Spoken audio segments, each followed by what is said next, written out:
السلام علیکم ورحمۃ اللہ وبرکاتہ. زه یم ستاسو ورور ولی الله یوزل بیا پښتو ټکی یوټیوب چینل له طرف نه ستاسو په خدمت کې حاضر یم.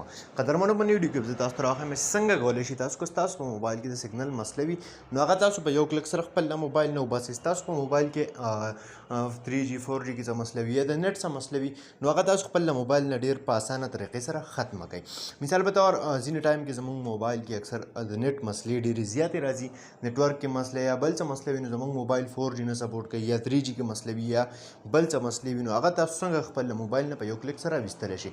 نو قدرمنو ویډیو تر اخره وګورئ. ویډیو سکپ کوئ خو دې نه مخکې تاسو ته نوټیفیکیشن رس کومه که تر اوسه پورې تاسو زموږ پښتو ټکی یوټیوب چینل نه سبسکرایب کړی یا سبسکرایب کړئ او خوا کې د غنټۍ نشان هم کلیک کړئ چې زموږ نوي ویډیوز تاسو ته په وخت باندې دررسي.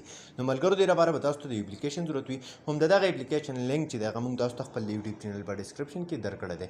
تاسو به دغه اپلیکیشن خپل موبایل ته ډاونلوډ کړئ، خپل موبایل کې به انسټال کړئ. کله چې دغه اپلیکیشن تاسو خپل موبایل ته انسټال کړئ نو تاسو ته به داسې شان یو انټرفیس راشي. ټیک ده، دلته کې تاسو کتلی وي اولنی اپشن یې تاسو له راکړی دی چې 3G 4G سپیډ بوسټر، مطلب د دې سره تاسو د نت سپیډ چې دی هغه مکمل څه کولی شئ، تیزولی شئ. دلته کې به دا مکمل سکیننګ وکړي ستاسو د موبایل. ټیک ده، هر څه چې دي د سیګنل سره متعلق هغه به مکمل تاسو له دا سکین کړي. دا تاسو وګورئ 3G 4G سیګنل چیک شو، بیا د هغې کوالټي چیک شوه، دغه شانتې د هغې ریډیو فریکوینسي پکې چیک شوه.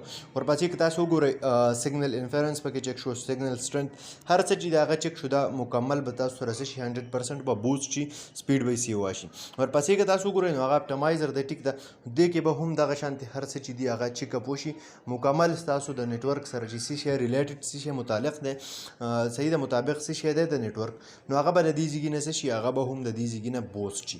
مطلب یو مکمل بوسټر دی، ستاسو موبایل به مکمل د سپیډ مطابق بوسټ کوي. ټیک ده، اوس تاسو راشئ دلته کې تاسو له یو اپشن راکړی دی، دا به سمپل تاسو ته دې ځایږي نه څه کوئ آن کوئ. ټیک ده، که آف وي نو دا به تاسو آن کوئ.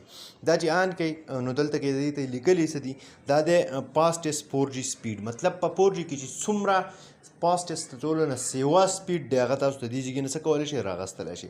ورپسې که اوس ځینې موبایلو کې اکثر د سیټینګ نه 2G چې دا هغه 3G ته نه وړي یا 3G چې دا هغه 4G ته نه وړي نو هغه هم تاسو ته دې ځایږي نه اړولی شئ.